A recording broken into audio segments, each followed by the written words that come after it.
4 p.m. is when the company reports their numbers. The press conference is scheduled at 3:45. In terms of the numbers, we're expecting a top-line decline. So the dollar revenue growth is likely to fall by 0.35%. Even in constant currency terms, revenue is likely to fall.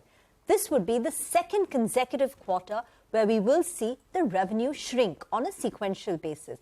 The problem is more than 40% of their revenues comes in from the telecom vertical, i.e. communication, where spends are getting hit.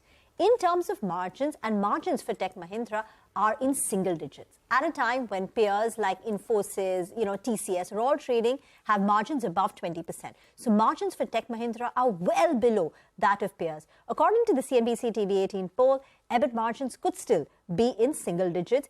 Kotak estimates their margins could be impacted due to bankruptcy of a client and some reorganization that they've done in their overall business. Profits will be down 4.3%. What is the key thing to track?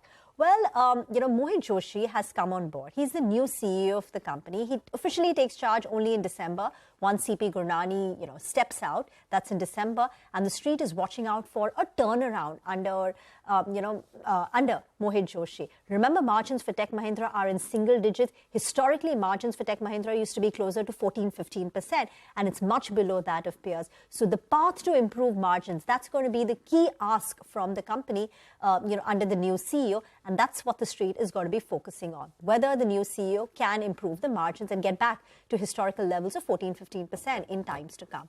But that's about Tech Mahindra, likely to be a muted quarter because of the impact and slowdown that we're seeing in the telecom vertical. Get into a break. We'll come back with more on the markets on the other side. Stay tuned.